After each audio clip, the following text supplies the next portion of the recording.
Exam होने से पहले ही बच्चे कहने लग जाते पेपर आउट होगा, पेपर आउट हो जाता। अब पेपर आउट कराने के अंदर लोग देखो कौन कौन है, मुख्यमंत्री के करीबी लोग सारे सारे पेपर आउट करा रहे हैं। कौन जांच करेगा? स्टेट की कोई एजेंसी मुख्यमंत्री के नजदीकी लोगों की जांच नहीं कर सकती, उन नेताओं की जांच नहीं कर सकती जो वर्तमान में मंत्री थे। चाहे रीट का मामला हो, मंत्री की जांच कैसे कोई करेगा? बताओ मुझे। मंत्री की जांच कोई डीवाईएसपी या एडीएसपी कर सकता है? मंत्री की जांच। जितने पेपर आउट हुए राजस्थान के अंदर, और पेपर आउट होना कोई नई बात नहीं है। वसुंधरा के समय भी 10 भर्तियों के पेपर आउट हुए थे, 10 भर्तियां रद्द हुई। तो मिला जुले का खेल है। आप देखिए दोनों, अब बीजेपी वाला आंदोलन करने की बात कर रहे हैं। उस समय कहां गए? जब वसुंधरा मुख्यमंत्री थी तब आपने आंदोलन किया तो नहीं? भारतीय जनता पार्टी के लोगों ने, कांग्रेस ने भी आंदोलन नहीं किया। उस समय भी हनुमान बेनीवाली था तो विधानसभा के अंदर आरपीएससी को सब्जी मंडी बताया था कि सब्जी मंडी है आरपीएससी, यहाँ चाहे जो ले जाओ आप उठा के, कोई भी और ले जाओ। तब आरपीएससी के चेयरमैन को जेल में डाला।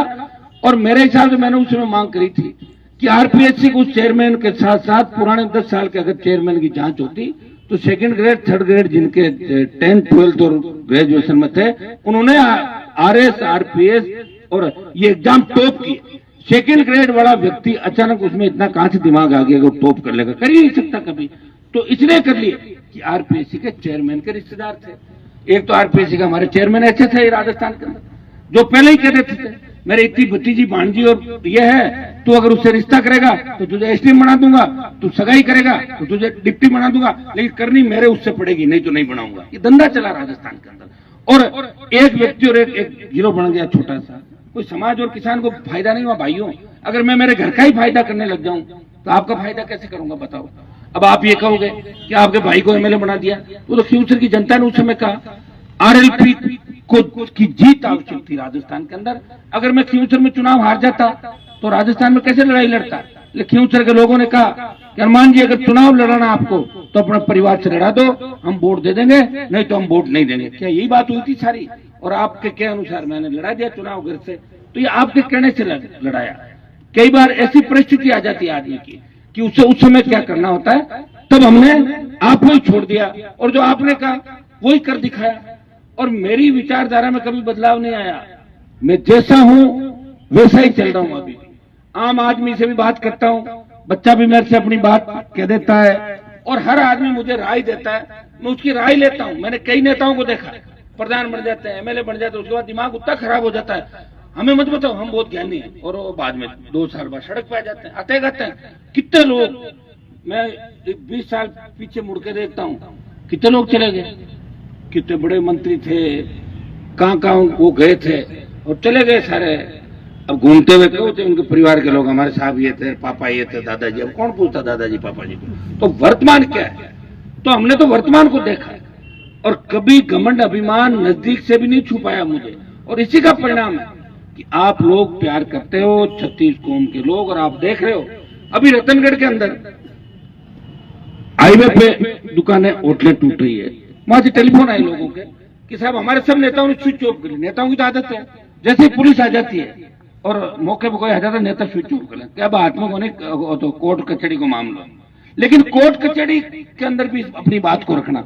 जिस तरह बंजारों के घर उजाड़े गए, हाईकोर्ट का आदेश था, मैं ये नहीं था, मेरे दोनों विधायक जो शेड्यूल कास्ट से आते हैं वहां गए और उन्होंने संघर्ष किया, वहां पे मुकदमे दर्ज हुए और सुप्रीम कोर्ट से स्टे पे दोनों विधायक, उनकी गिरफ्तारी हो जाती। सरकार से लड़ना बड़ा टेढ़ा काम है, लेकिन उसका फायदा ये हुआ बाद में जब हमने आंदोलन किया नागौर के अंदर, उसका फायदा ये हुआ कि उसके बाद किसी जेसीबी का पंजा और बुलडोजर किसी गरीब किसान के गोचर की भूमि पे नहीं लगा। सरकार ने एक अध्यादेश जारी किया, एक परिपत्र जारी किया कि गोचर के अंदर अगर कोई 50 साल 40 साल 30 साल 20 साल से रहता है और वो गोचर में अगर उसके रहने की दूसरी कोई व्यवस्था नहीं तो गोचर में बराबर की जमीन वो दे दे तो उसको पट्टा दे दिया जाए। ये दिलवाया यहीं अपने ही नागौर से ही शुरुआत हुई थी और अब राजस्थान और देश में उदाहरण दिए जाते हैं कि यार गोचर में देखो हट रहे, कौन सा कानून लाए? तो बोलो हनुमान जी ने बनवाया था ना, वो कागज निकालो। तो नागौर का नाम चला पूरे राजस्थान में। मैं कोई मेरी लड़ाई थोड़ी लड़ रहा हूँ, मैं हर व्यक्ति की लड़ाई लड़ता हूँ, मेरी आदत है, आप सारी बात जानते हो। कोई सुरक्षित नहीं, कोई पेपर, हर पेपर आउट। देखो आप चारों तरफ क्या हो रहा है, लूट खसोट लगी इस देश प्रदेश के अंदर। भाइयों, इस व्यवस्था के अंदर अगर कोई व्यक्ति अकेले लड़ाई लड़ रहा है तो मेरे हिसाब से मैं तो आपके सामने लड़ ही रहा हूँ। सत्ता को ठोकर मार के कोई नहीं लड़ता है, सत्ता सबको प्यारी होती है, हर व्यक्ति चाहता है। अब बच्चों को पूछ लो, सड़क पे जो चल रहे हैं स्टूडेंट, उनको पूछो क्या चाहते हो, वो सरकारी नौकरी चाहते हैं। कोई ये कहेगा कि मैं सेवा करना चाहता हूँ। हर व्यक्ति सरकारी नौकरी चाहता है, और सरकार में जब नौकरी मिल जाती है तो अपना प्रमोशन चाहता है। कई लोग तो ऐसे हैं, नौकरी लगने के बाद कहते हैं मैं तो हाजिरी भी नहीं लगाना चाहता, और मेरा ध्यान रखना हाजिरी भी भरती, मैं घर पर दूसरा बिजनेस करूँ। ऐसे लोग भी बहुत ज्यादा मैंने देखा है। ऐसे लोग कई तो मेरे साथ पड़े रहते थे, भगाया मैंने उनको, सस्पेंड करवाया 2-3 लोगों को कि वे स्कूल के अंदर हाजिर नहीं देते थे और मेरे नाम का बदमाशी करते थे, हनुमान जी के साथ रहते, निलंबित किया उनको, फिर ले जाकर पटका भी स्कूल के अंदर टाइम टू टाइम बैठे। हमें किसी बात का अगर पता लग जाता है तो निश्चित रूप से उस पर कार्रवाई होती है। और मैं तो हमेशा कहता हूं कि कई तरह के अनर्गल बयानबाजियां सोशल मीडिया पे, अखबारों के अंदर चलती है। मैं मेरी गारंटी ले सकता हूं कि मैं 100% सही हूं, मेरे आसपास के लोग सही है। अगर आसपास के लोग कोई गड़बड़ कर रहे हैं और मुझे पता लग जाए तो दोबारा गड़बड़ नहीं करेंगे, ये मैं आपको विश्वास दूंगा। उनको भी रास्ता दिखा दूंगा। मैं इतना आपको विश्वास इस आरएलपी पार्टी की तरफ से मैं तुमसे दिखा सकता हूं। एक व्यक्ति जो स्टेट में लड़ाई लड़ रहा है स्टेट की सरकार से, और जैसे ही कोटपुतली क्रॉस करते हैं वो लड़ रहा है दिल्ली की सरकार से। और दिल्ली के अंदर मिनिस्ट्रियां मेरे हिसाब से देश में किसी नेता ने छोड़ी नहीं। मैं जहां बैठा हूं उन प्रधानमंत्री से मिलने के लिए तमाम प्रदेशों के मुख्यमंत्री और बड़े नेता जो मोदी के विरोध की बात करते हैं, वो उनके घर के दरवाजे के चक्कर लगाते हैं। हनुमान बेनीवाल पहली पारी उसने खेली, सांसद बना, और मैं चाहता तो दिल्ली की सत्ता के अंदर शामिल हो सकता था।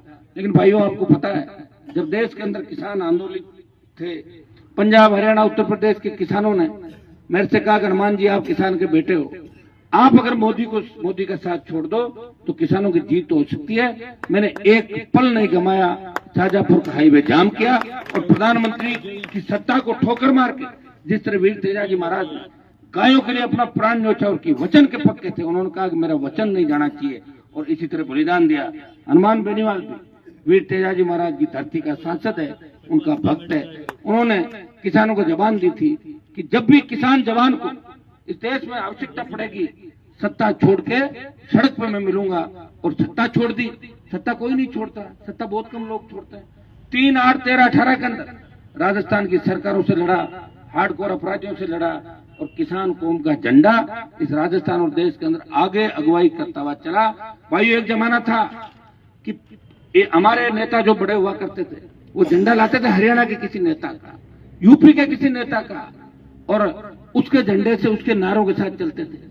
आपके भाई ने पार्टी बनाई आपके लिए, और पार्टी बना के प्रधानमंत्री के साथ ऑल पार्टी जब मीटिंग होती है देश की, आपने देखा होगा, चाहे G20 पे हो, दूसरे मामले में हो, नागौर का सांसद इस देश की महत्वपूर्ण पार्टी और महत्वपूर्ण नेताओं के साथ वो अपनी उपस्थिति दर्ज कराता है और आपकी समस्याओं का समाधान भी करता है। शायद राजस्थान के इतिहास के अंदर आरएलपी पहली पार्टी होगी जो जवान और किसानों की पार्टी है। और मैंने जब पार्टी बनाई थी उस समय कहा था कि जवान किसान को जहां मेरी आवश्यकता होगी मैं सत्ता छोड़ के सड़क पर मिलूंगा। किसान आंदोलन के अंदर जब किसानों की जीत हुई, मैं वापस नहीं गया एनडीए के अंदर, मैं एनडीए से अलग हुआ था किसानों के लिए, सत्ता छोड़ दी। सत्ता से मोह भंग था, मेरा मोह भंग हो गया, मैं आपके अपने लोगों का आंसू नहीं देख सकता।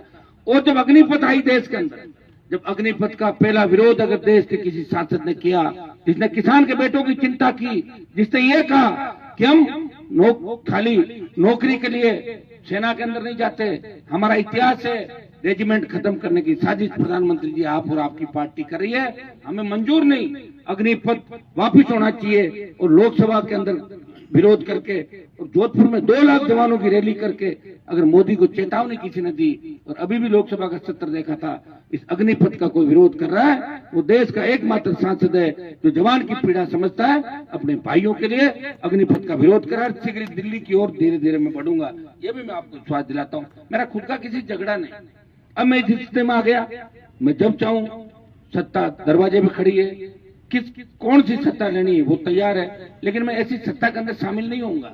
मैंने वचन दिया राजस्थान की जनता को कि मैंने पार्टी कोई सत्ता के लिए भी नहीं बनाई। मैंने कहा था किसान का कर्जा माफ, मुफ्त बिजली, टोल मुक्त राजस्थान, बेरोजगारी भत्ता, रोजगार, बढ़ते अपराधों को कैसे रोकें और आम आदमी गरीब आदमी की सत्ता में भागीदारी कैसे हो।